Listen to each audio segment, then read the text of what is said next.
कोर्टामधली सुनावणी होती ती आरोपी नंबर 2 व इतर आरोपींनी जे डिस्चार्ज ॲप्लिकेशन दाखल केलं होतं त्याच्या युक्तिवादासाठी होती. त्याचबरोबर मागील तारखेला आरोपी नंबर 1 वाल्मिक कराड यांच्यामार्फत जामिनाकरता अर्ज दाखल केला होता. त्याच्यावरती म्हणणं त्यांनी मागच्या तारखेला सादर केलेलं आहे सरकारी पक्षानं. आजची सुनावणी नेमकी म्हणजे मुख्य करून जामीन अर्जावरती आणि डिस्चार्ज अर्जावरती होती. पण नेमकं काय झालं? आज जामीन अर्जाची युक्तिवादाकरता आमची तयारी होती. आम्ही कोर्टाला तसं सांगितलं की आमची तयारी आहे, आम्ही युक्तिवाद करण्यास तयार आहोत. तथापि यामध्ये सरकारी पक्षातर्फे मुदत मागितली गेली, त्यामुळे मुदत मेहरबान कोर्टाने पुढील एक मुदत दिलेली आहे.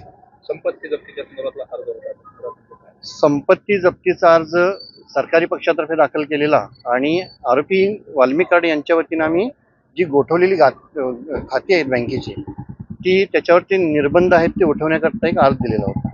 त्याच्यावरती दोन्ही अर्जांवरती युक्तिवाद पूर्ण झालेला आहे, पण न्यायालयाचा आदेश अद्याप त्याच्यावरती काय झालेला नाही. म्हणजे आदेशावरती प्रलंबित आहे. इतर आरोपींकडून देखील दोषमुक्तीसाठी अर्ज सादर केला आहे. हो, नाही आता प्रत्येकाचा अधिकार आहे, त्यांना त्या वेळेला संधी मिळणं किंवा संधी आहे कायद्यानुसार त्यांनी ती वापरलेली आहे. आता त्याच्यावरती युक्तिवाद त्यांचे संबंधित वकील साहेब करतील आणि त्याच्यावरती मेहरबान कोर्टाचा आदेश होईल. सरकारी पक्षाकडून कुठेतरी वेळ काढूपणा करण्यात नाही, आजच्या घडीला तरी वेळ काढूपणा म्हणण्यापेक्षा आमची तसं की मागच्या वेळेला घाई गडबड केली की दोष चार्ज ठेवायचा आहे, त्याचबरोबर बाकी डिस्चार्ज आलेत.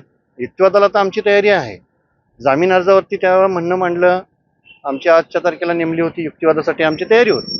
प्रॉपर्टी अटॅचमेंट नेमकं बँकेचे आहेत का प्रॉपर्टी पण आहे, म्हणजे फ्लॅट वगैरे जमीन वगैरे? नाही, त्यामध्ये बँकेची खाती आहेत आणि त्यांच्या काही मिळकती आहेत, म्हणजे शेत मिळकत असू दे किंवा घर मिळकत वगैरे जे आहेत त्याच्यावरती अटॅचमेंट किंवा तात्पुरत्या स्वरूपात केस निकाल लागेपर्यंत निर्बंध घालावे असा अर्ज सरकारी पक्षाचा.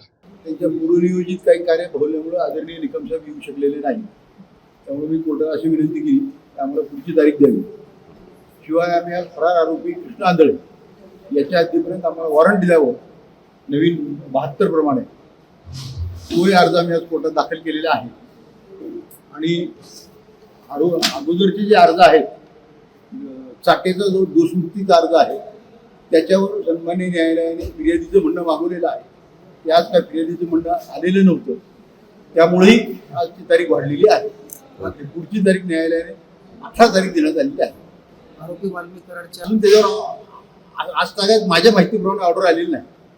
संतोष देशमुख खून प्रकरणामध्ये आज बीड जिल्हा न्यायालयामध्ये सुनावणी होती आणि याच सुनावणी दरम्यान जो वाल्मिक कराडांचा जामीन अर्ज देखील मागच्या तारखेमध्ये दाखल केलेला होता, या प्रकरणावरती आणि त्यांच्या ज्या प्रॉपर्टी आहेत, जे खाते आहेत त्याच्यावरती देखील सुनावणी होणार होती. जे आरोपीचे वकील आहेत त्यांनी देखील त्यावरती अर्ज केला होता की वाल्मिक कराडाचे जे अकाउंट असतील ते सीज केलेले आहेत, त्यावरती देखील सुनावणी झाली आणि या प्रकरणामध्ये जो निकाल देणार होते ते आज देणार होते.